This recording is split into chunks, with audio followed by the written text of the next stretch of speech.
What's going on, family? It's the entertainer, the motivator, the educator, Lucky Murray. I'm back with another CHH today. At this time, guys, I am talking the connection between gospel music and the Christian hip hop. And before I get into the subject, I had a subscriber ask me, hey, look, I want to hear your opinion about this. And me and Miguel talked about it on the Morning Vibes, and I had some time to kind of think about it. And today, I want to really just talk a little bit about why I think gospel music and Christian hip hop has not really mingled or really have just bonded in the way that I think that it should have. Because the gospel award shows, the Stellar Awards, and we had some Christian hip hop artists win a Stellar in the past. Most recently, we had Flame. Flame won an award for the best rap CD for his album God Knows, that he dropped at the end of 2017. So we do have some connection when it comes to gospel, but it's not big. It's very minimal at best. And if you sit back and think about why is that, you have heavy hitters like, man, you have Kirk Franklin, who inspired a whole generation of Christians who heard the gospel through, God's property, heard it through Kirk Franklin and the Family, heard it through those different channels. You had Mary with Shackles, Take the Shackles Off My Feet So I Could Dance. I remember hearing that song on mainstream radio when I was younger. I remember Yolanda Adams. I remember Fred Hammond. I remember Donnie McKirkland. It was so many different people in the gospel side that impacted hip hop culture that was on, that didn't grasp Christian rap.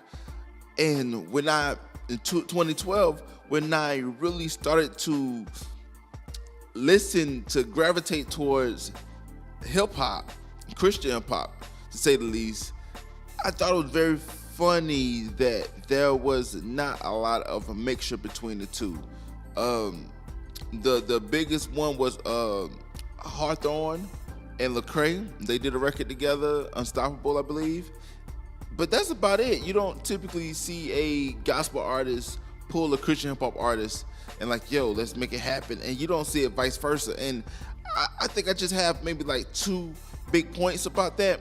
One, I believe that gospel does not need Christian hip hop in order to make or even to grab the hip hop audience, because if you think about the gospel market is a much older demographics a lot of times when it comes to gospel music, and a lot of times the gospel fans do not want to hear hip hop. If you think about 2015, Erica Campbell had one of the biggest Christian hip hop records that year with I Love God.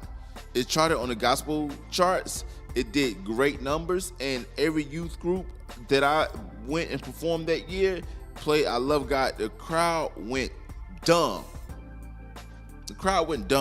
And I'm like, dude, like, if you can do this with I Love God with Erica Campbell, bro, you can do, man, it's crazy. So in this Ty Tribbett, I did it before, he takes hip hop elements and he adds it to his music.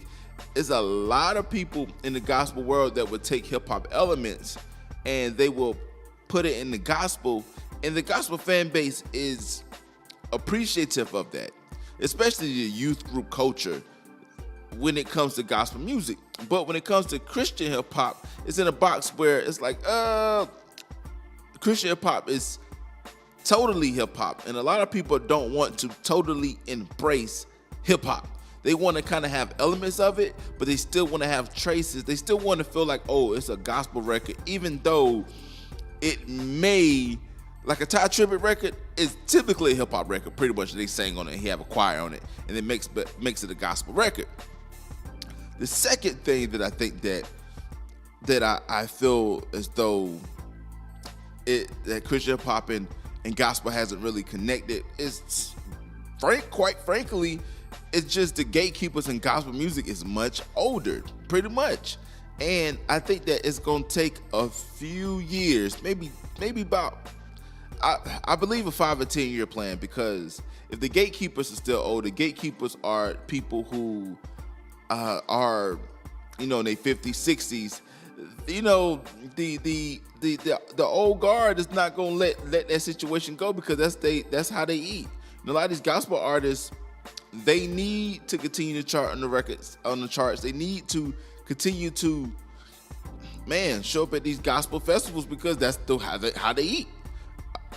Point blank. So I think that until the millennials starts to become the gatekeepers, I think that hip hop will play a bigger role in the gospel music. It plays a big role in CCM, but I think that gospel music and Christian hip hop can work together if people just if we could come together. But I'm curious to hear your point of view as far as why do you think that Christian hip hop and gospel music hasn't really merged together?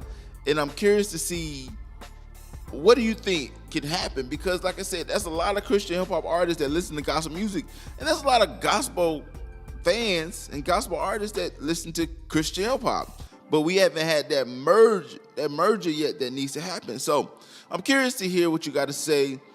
I'm so excited this week, man. I'm working on Christian hip hop now, the blog site, and that should be up soon. Man, it's crazy. But again, it's the entertainer, the motivator, the educator, and please don't forget all three.